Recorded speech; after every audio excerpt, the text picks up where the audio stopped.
The top 5 negative emotions conveyed by our body language and facial expressions are anger, concern, anxiety, dislike, and indifference. If you can identify these emotions based on body language and facial expressions, then you, my friend, are on the path to personal or professional success. Once you can identify these emotions, you will succeed in resolving conflict, negotiating, getting promoted at work, or becoming an impactful leader in your space. But to do all these things, you need 2 key ingredients. First, you need to know how the other person is feeling, not what they say they're feeling, but how they're actually feeling, which is displayed visually. Second, you need to react appropriately to the negative feelings with your positive body language and communication skills. In this video, I'm going to show you the body language and facial expression for each of the 5 negative emotions, so that if you're in a meeting with a group of people and you need to convince them, but you know that they don't like you, or if you're doing a presentation and you want to have an impact and eliminate doubts in people's hearts and minds, or if you have a very crucial conversation with your teenager and you really want her to buy into what you're saying, then these body language and facial expressions are going to tell you exactly how they are feeling about what you are saying. And finally, I'm going to share with you the most important tidbit to prevent you from incorrectly reading a body language and assigning the wrong emotion. So, let's get started.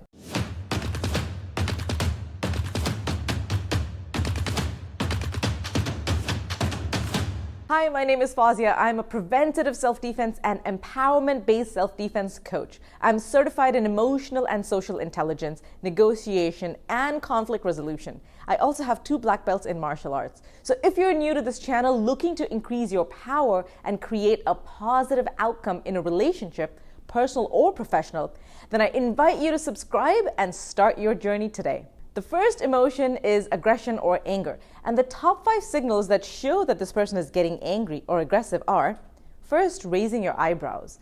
Now, by itself or accompanied by an upside down smile shape that your lips make, it signals surprise or shock at what they're hearing. But if accompanied with nose flaring, lip pressing, jaw shifting, pressing their hands tightly with either their fingers interlaced or making a fist with one hand and hiding it with the other hand, staring with their chin pointed down and eyes wide and looking up at an angle, not straight but upwards, then they are feeling some anger. If they're leaning forward with these angry expressions, then they're ready to take action on their anger, so be prepared for that. If you notice a person getting angry, then you need to stop talking immediately and address their emotion by simply asking a question using their name. So Adam, what's on your mind? Or if relevant, so Adam, how may I be of service to you? Here are 2 strategies I used in this question: using their name and saying that you are there to help. These are both tactics that help pacify people's anger. So make sure your body language is relaxed, calm, and open. Try not to cross your arms in front or take an aggressive stance. That's only going to make the situation worse.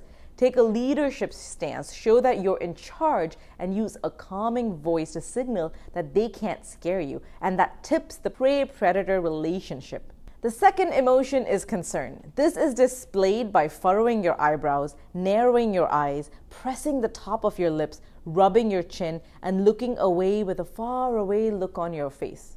These signal that, not sure. Let me think about it. If you see a faraway look in someone's eyes, do not interrupt them. They're lost deep in thought. So stop talking, take a couple of seconds, wait for them to come back and look at you, and then you can address their thought by simply asking, so, what's on your mind, Adam? The third emotion is anxiety or stress. A lot of pacifying and soothing behaviors like fidgeting, playing with objects, ventilating, scratching, massaging, pulling your lip, rubbing, cracking your knuckles, stretching, are all signs that something you said or did really stressed this person out, especially if they're also avoiding eye contact. Maybe you haven't even started speaking and the person just walked into the room, sat down, and just started showing signs of nervousness. Stop talking, or don't start talking if you notice this, and address this emotion. Ask this person in a soft, slow, low-pitched voice, what is bothering you, Adam? Or, how can I make this easier for you, Adam? Try to avoid asking yes or no questions like, can I make this easier for you? Or, are you okay? These are the worst questions you can ask because you will not get a valuable answer besides yes or no, everything is fine, which is probably not true anyway. So they're not going to give you an accurate answer, and such a simple answer is not going to provide you value enough to resolve this negative feeling. So ask a question that will get them to voice what their real problem is. Get them to talk. The fourth emotion is dislike. Either they don't like you or they don't like what you're saying. So if you notice withdrawing symptoms, such as their body turning away from your body or them pulling away in their chair, this signals that they don't really like you as a person. If they display blocking behaviors, such as covering the nose, eyes, lips, head, or any part of their face, covering with their hand, or crossing their arms tightly in front of their body, or even crossing their legs or ankles pretty tightly, then you said something that made them feel uncomfortable. Once again, address the emotion. Ask them, so Adam, what concerns do you have with what I've said so far? The fifth and final emotion is indifference. This is the worst of emotions. I absolutely hate it when someone is participating in a meeting or a conversation with me and they're forced to be there and they really don't want to be there. The top 5 most obvious signs of indifference are they're dozing off, looking up something on their phone, sitting in a slouched manner in their chair with cheeks in the palm of their hand and head slightly tilted. Now be careful, since these can also be signs of relaxation or sleep deprivation. Either way, end your meeting, have it another time, and there's a lot more detailed strategy on how you can deal with indifference that I'll cover in another video. For now, here's the most important takeaway I want you to leave with. Look for a cluster of signals. The more the indicators for that emotion, the more you can be sure that they are indeed feeling that emotion. Just one signal is not enough for you to say that this person is feeling this emotion because they raise their eyebrows. Or let's say if I furrowed my eyebrows, that doesn't mean anything. But if I furrow my eyebrows and have a faraway look, then that might mean that I'm thinking. Also remember that these facial expressions are usually very subtle. So you'll have to notice the ever so slight shift in the jaw or slight turn of their body. These signals sound obvious in theory, but people don't react with such vividness that you will notice it, unless you specifically look for it and practice looking for those emotions and signals over and over again. Most of my students do find it pretty challenging to notice these emotions right away, unless I point it out to them, and it takes a lot of practice. It's like surgery, or like when you get an ultrasound. To me, an ultrasound just looks like black and white gray mass moving around the screen, but the technician can tell exactly where the stomach is or where the uterus is.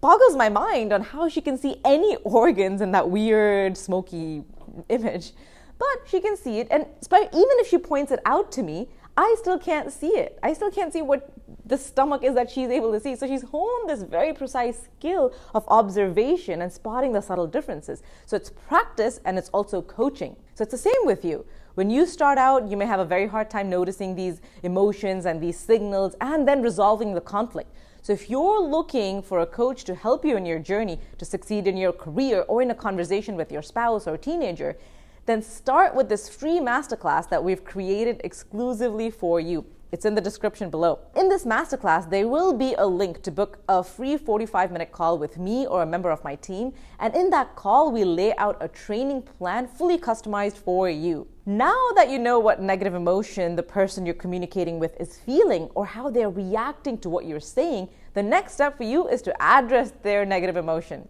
We've covered some of the examples in this video already, but the details are in the next video where I'm going to show you how you can deal with these concerns with your own body language, facial expressions, voice, tone, and speech, so that you can successfully address those negative emotions and resolve conflict for good. I'll see you in the next video.